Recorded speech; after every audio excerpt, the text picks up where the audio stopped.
Hi there. My name is Jessica Crow. I am the founder of Apogee and the host of Change Leader Insights. And today I have with me Theo D'Souza. Hello, Theo. Thank you for joining me on the show.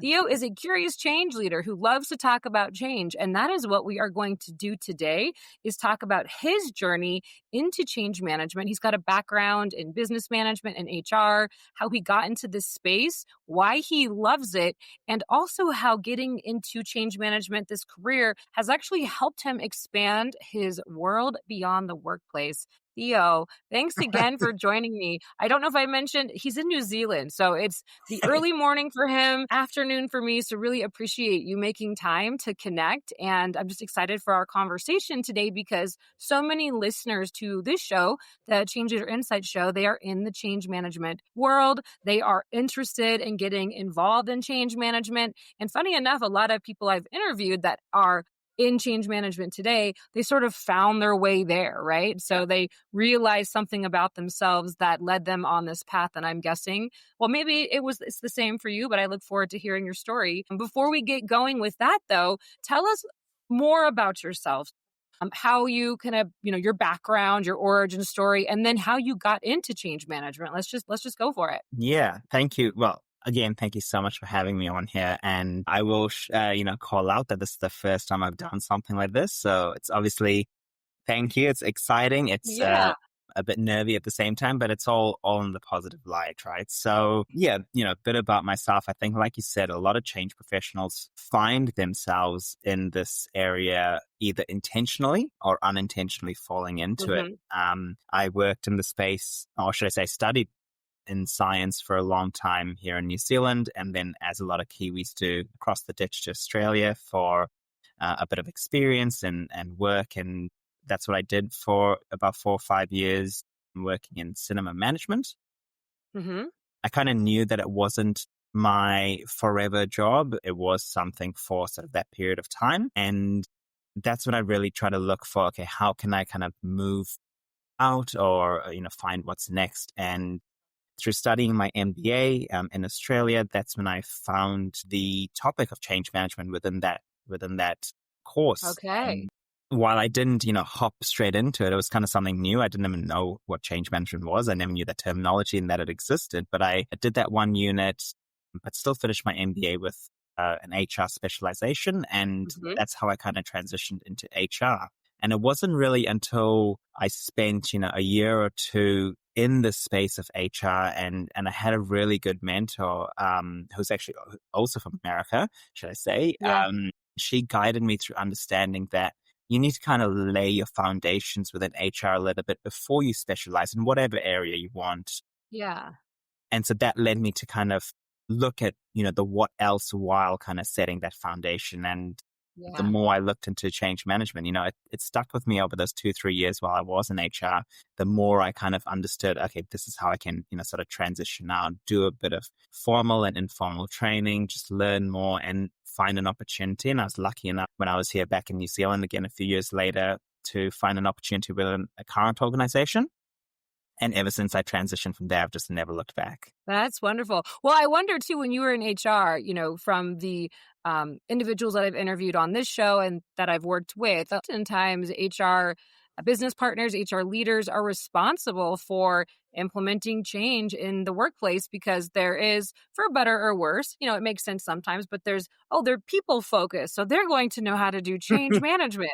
Whether or not you got formal training or had some coursework in your MBA or graduate studies, but is that how it was for you? Were you dabbling a little bit in implementing change at scale and then that just continued your curiosity, or how did that work? That's actually a very good point you make. And 100% the experience that I went through. I was in a smaller organization working as a sole HR professional, and I had the opportunity to do a couple of different changes. One of them, probably the one that kind of sticks with me now, is being able to implement an HRIS. Now, again, smaller organization. It's a big project, though.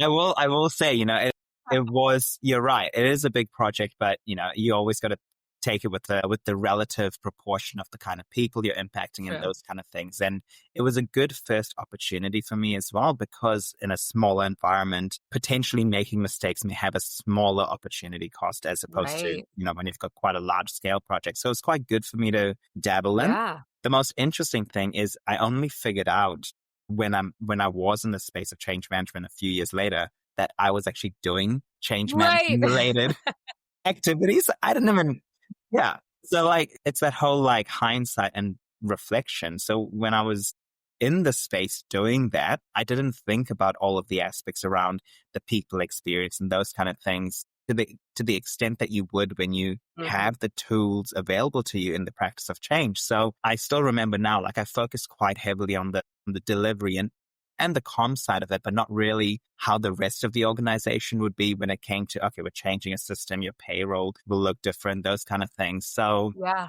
yeah, definitely you talk about, people in that HR space it may be forced on them sometimes and they don't realize that that's what they're expected to do per se. Right, right. Yeah, that's true. Interestingly, when I went through change management training over a decade ago, I had the same aha moment looking back, being like, oh, I was doing change management. I just didn't have the guardrails or the Yeah. thinking rigor as you described, right? You were doing some of it, but then maybe not all of it, or just thinking about it in that, packaging it up in that way. What training did you do, training online? Did you do in-person training to further your education in that space, or was it more of like an organic self-taught, which a lot of people who are in change Yeah. management don't have any sort of certification. It is self-taught. So Yeah. where did you end up? What did Yeah, you do that's next? yeah, really good question. And I think that everyone will have their own experience and everyone Yeah. will find their own way for what works for them. So for me, I kind of took a three kind of pronged approach. So because I've done a couple of formal qualifications through like my MBA and back when I was at uni for my science master's degree as well, I really liked structure learning. So I knew that a Yeah. component of how I could basically build up my skill set was I had to go through some sort of formal qualification. So I went through Hmm. ProSci, which a lot of people know is kind of one Hmm. of the areas that gives you kind of that structure. I did a couple of other courses here in New Zealand, but Hmm. an Australian company. So the Agile Change Management Institute, Hmm. they're brilliant in what they offer. Did their course as well, more so to understand the tools that can come out of it and how you can actually Hmm. utilize that in practice. Hmm. ProSci also has some great tools, but I think there's a difference in applying both of those sets of Yeah. tools and things like that. Mentorship for me is the second prong. It's Yeah. hugely important being able to learn from other people who have experienced it. When you don't have the experience yourself, it's hard to be able to organically get that experience. Yeah. So, yeah, definitely for me, I went through 3 or 4 mentors over the course of 3 years. Some were specialized, very heavily specialized in change delivery. Some were more at that Mhm. change leadership level, not necessarily in change, but they were at more of an exec level and they had that Like a exposure of, decision maker. yeah, Yeah. of decision making and how can your decisions impact the people in your organization. So I always will vouch for mentorship and finding That's great. the right mentors around the place. It doesn't have to, I always try to look outside of my organization as well. Yeah. But it doesn't have to be that. It can be someone within your workplace. And my third one was through the informal learning. So just utilizing Mhm. spaces like LinkedIn, um, Mhm. or just other avenues where it's more just research based and just reading, listening to audiobooks, whatever it may be. And the combination of those three is what really created that structure for me to understand whether I'm on the right path Yeah. or how to, sort of change or adapt what I'm doing. Oh, I love that. Well, and you also have a podcast. It's called the Three Change. Remind me what it's called. Change Yeah, so Chat. Jane Chat, yes, Jane Chat is There my we go. Yeah. brand. Yeah, and then 3 for 3 podcast is what I've been doing over the last probably only 6 or 7 months, and that's been a short form podcast, literally 3 questions in 3 minutes. And for me, that's really helped me get straight to the point of what is the Yeah. topic, what is the what are the 3 main questions I want to know. And then that's when people kind of engage with the post once it's done. And obviously you've been on it as well. And Yeah. depending on Yeah. when this gets released, maybe the post is out yet or not. But it was really great to just speak to people like yourself and really dig into the nitty gritty of very specific Yeah. components of whatever the topic may be. Yeah, I'm sure that's been a great learning opportunity for you as well. Because I know through these conversations on my podcast, I get a lot out of the information and wisdom that guests like yourself are sharing. So Yeah. very cool. Well, let's pivot now because we had talked when we had met previously about how getting into this space, into change management and having this as a career is really kind of helped you, or just it's not just your career, right? Like, tell me about what this profession or getting into this space has done for you. Yeah, it's a really great question. Sorry. So for me, when I was doing a lot of the other roles that I was in, I don't think I fully had that it factor, that sort of that passion or drive. And I didn't always feel like I was in the role that I was most comfortable in. And when I say Mhm. comfortable, I don't necessarily mean being complacent or, being comfortable that I don't need to grow or learn, but it was definitely Mhm. that experience where I didn't feel like I could fully invest my time, Mm. inside of work as well as kind of that outside of work learning to kind of grow myself completely. And so it was, I went through a couple of different career changes, and it wasn't until I found this profession of change management where I really could just let myself grow in whichever capacity it was. I felt passionate about doing the work I did with the people, but also, like you said, growing my LinkedIn presence, spending time outside Mhm. of work and going, look, I actually want to actively do this. I want to do it Yeah. for the sake of learning. I want to do it for the sake of growing and networking with other people and just seeing what everyone else does. And it's really been such a positive change for me. And I can see that a lot of other change professionals are in that same mindset. Like yourself, I Yeah. connect with people that I would normally never connect with, right? Being here in New Yeah. Zealand, how could I know that Jessica from across the world Yeah. is doing, for example, this podcast or works in the space? And I would never have found myself in that situation if it wasn't for me jumping into this role and being passionate about doing all of the ancillary stuff that kind of goes with it. I love that. That's so true too. I've met so many people from across the world because of this role, and I think we're all people, right? So it's like there's like this willingness and openness to connect and chat and collaborate and share, stories and insights, which is so cool. And I love that that's happened for you.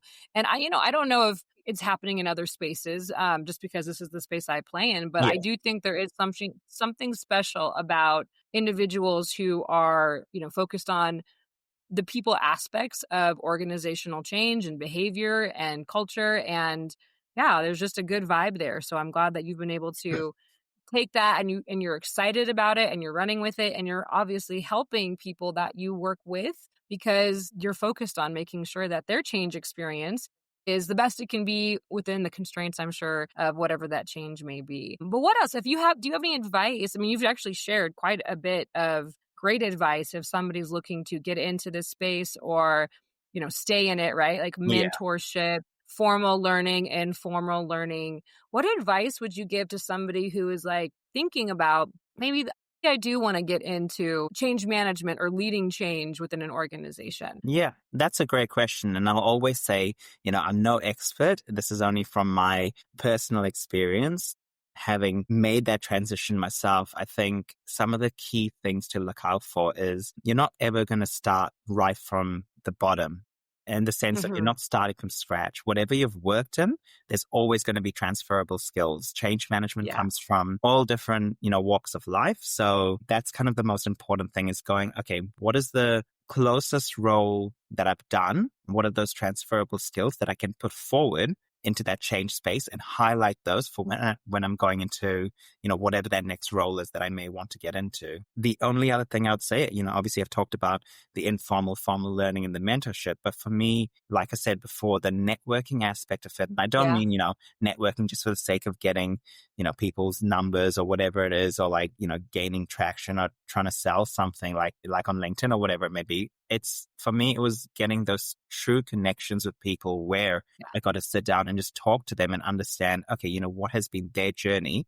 How can I take one or two things from their journey, apply it to my own experience, and then build that way forward? And more often than not, those natural networks and connections are what gets you to where you want to be. It may not be Yeah. a change manager role straight away, but as you grow and build those connections, that's when people go, okay, yes, I do remember, I've spoken to X and they mentioned that they wanted to Mhm. get into the space. Let us trial them in an adjacent role or a role that can transition into that. And I've heard, a few people have actually spoken to me about how they can transition away from their current roles because they've seen me do it. And that's kind of what I've talked to them about. Oh, that's And cool. yeah, Yeah. and it's not always going to be a straight journey, and that's the same for anything, right? Anytime you try to Yeah. change your career, people always look at your past experience and go, why are you trying to go into X when you've always been doing Y? But it's how you kind of highlight what you're passionate about going into that next role and what are the things you've done to help you get there. And that networking and the informal and formal structured learning, the mentorship, all of that is what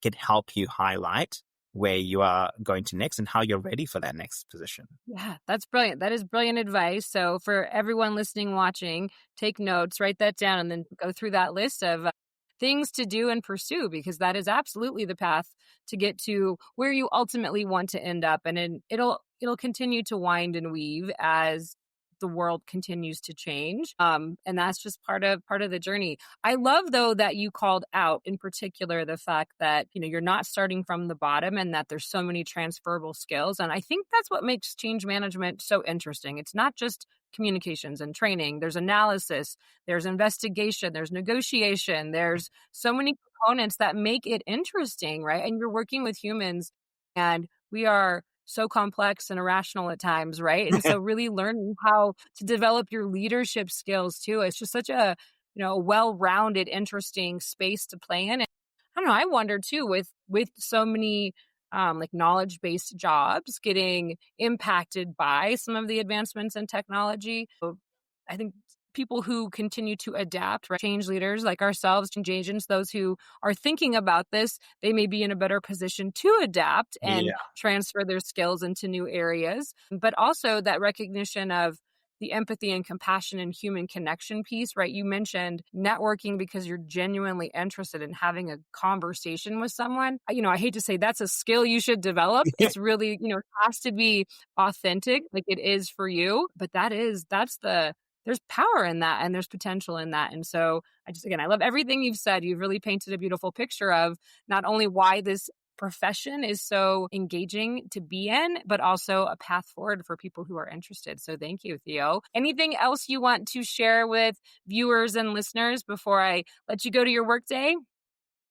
No, look, I just want to say, thank you so much for having me on. For people who are listening, it's, like I said near the start, it is a continuous journey. If you're not quite there yet, your time will come. And for the people that are in this space, I've already met so many amazing people. Would love to connect with anyone else who's listening. Because for me, it's just about, listening to other people's stories. Like you said, having Yeah. that honest, open, and transparent conversation and just learning more. I do all of this for learning. And that's exactly how I've come to, meet someone like yourself, be on a podcast Yeah. like this. And hopefully I can continue to do that with other people that I connect with as well. Wonderful. And what is the best way to connect with you? Is it on LinkedIn? Yeah. And if so, what is I mean, what's your handle, I guess, is the is it Yeah, at good Theodore question. D'Souza? I think it's Theodore D'Souza. I'm pretty sure that's what my handle is. Yeah.